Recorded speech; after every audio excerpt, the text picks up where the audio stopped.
En este video tip voy a mostraros cómo la tecnología OpenRoad, que está instalada en programas como el OpenRail Designer o el OpenRoad Designer o el OpenSite Designer o el OpenBridge Modeler, se utiliza para definir obras lineales o corredores con anchuras variables en algunos de sus aspectos.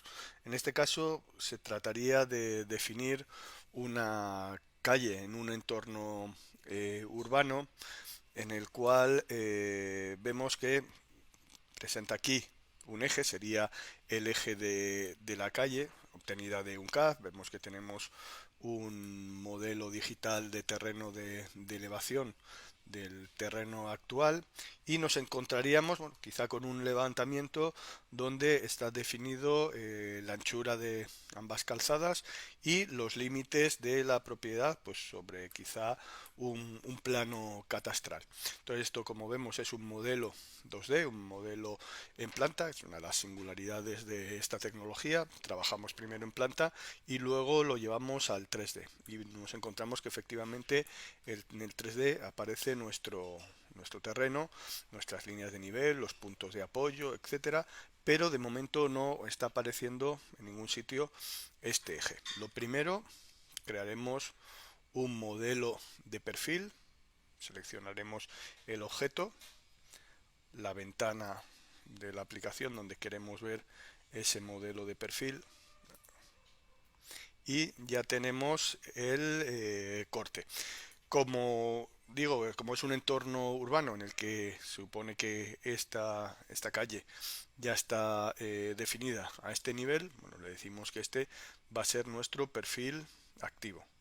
Vemos que ese va a ser el perfil de la calle y vemos que ya ha aparecido ese objeto. En cuanto hemos determinado que este era el perfil activo, fijaos que si lo elimino desaparece y si le digo que este es el perfil activo vuelve a aparecer, con lo cual efectivamente el propio terreno, si nosotros no vamos a tener más elevaciones que las del terreno, se puede utilizar como perfil para cualquiera de los ejes. Siguiente paso, bueno, sería determinar un corredor o definir un corredor con una sección transversal urbana. Dentro de la cinta de opciones nos vamos a la parte, a la etiqueta, a la pestaña de corredores y tenemos la opción de nuevo corredor o directamente sobre el eje que hemos definido, que ya tiene, como veis, perfil, dice Active Profile Exist. Tenemos esta ventana emergente que nos permite generar un corredor. Bueno, en cualquiera de las dos, pues es la misma herramienta, crearíamos el corredor. Nos está preguntando cuál va a ser el perfil del elemento, botón derecho para utilizar el que está activo, pues botón derecho, el nombre lo dejamos como tal, corredor.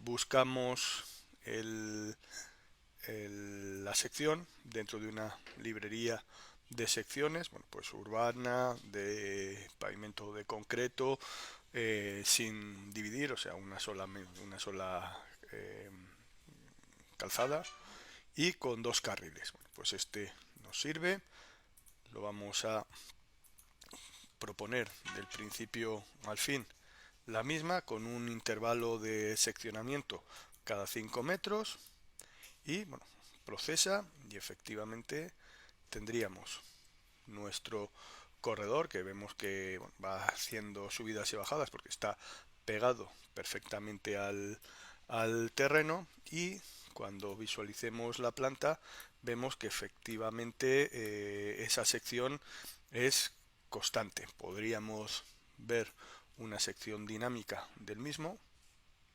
localizamos el corredor y tendríamos ahí una sección dinámica del mismo. Vemos como efectivamente en todas las secciones el eje está pegado a la superficie actual del terreno, pues las anchuras son las que corresponden a esa sección. Como digo, como tenemos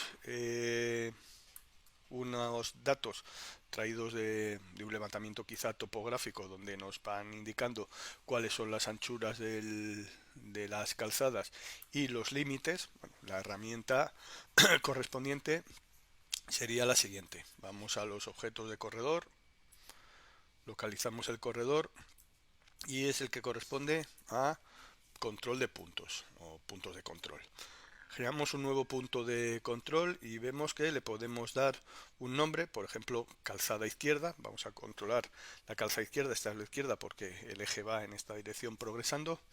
Le vamos a decir cuál es el punto a controlar. Cada punto de una sección transversal tiene un nombre, pues será el borde EOP, End of Pavement, borde de pavimento izquierdo, L de izquierdo, R de derecho. Le decimos que el modo de control va a ser horizontal, vemos que tenemos horizontal, vertical o ambos. Cuando, por ejemplo, hablamos de horizontal, vemos que podemos controlar con elementos de geometría cualquiera o con elementos de corredores o las definiciones de entidades, pero por ejemplo, si ponemos vertical, pues podemos también incluir peraltes y can de ferrocarril y diferencia de elevación y elevación y talud. Entonces todo eso es lo que nos permite de alguna manera poder controlar las secciones más allá de lo que viene en una planilla de secciones. Entonces, vuelvo a insistir, le voy a decir que horizontal en este caso solo, porque las pendientes serán las del correspondiente eh, template o la correspondiente sección transversal y bueno, pues vamos diciéndole que sí a todo desde el principio hasta el final. Una descripción del punto de control, pues calzada izquierda, aceptamos punto de control ese de ahí, modo de control horizontal, tipo de control geometría lineal y ahora me dice localiza un elemento en planta o perfil. Bueno, pues la calzada izquierda va a ser controlada por este borde. Entonces tocamos aquí, no vamos a utilizar esto como alineamiento secundario y prioridad primero y vemos cómo la calzada se ha ajustado en anchura ahora a este elemento. Lo mismo hacemos para el límite de propiedad. Creamos otro, le ponemos límite izquierdo, por ejemplo. Límite izquierdo. Todos lo mismo porque vamos a controlar anchura, o sea, el resto es igual que lo que teníamos.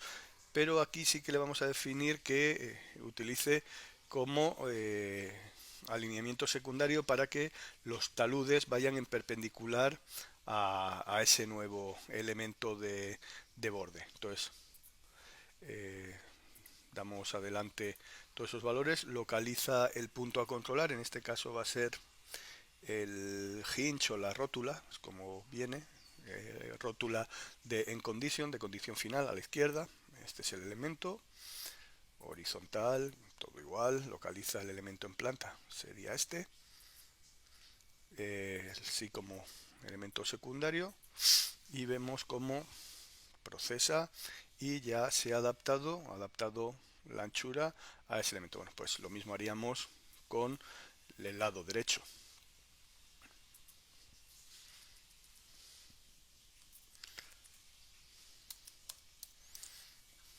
Derecho, desde el principio hasta el final, límite derecho. El punto es el borde, el F hinge right, horizontal, lineal.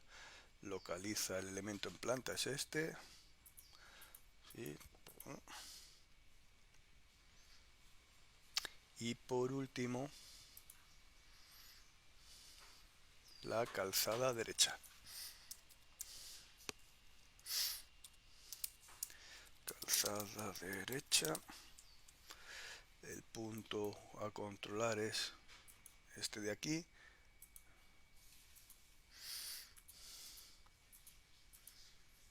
El elemento que me va a definir la calzada es este de aquí.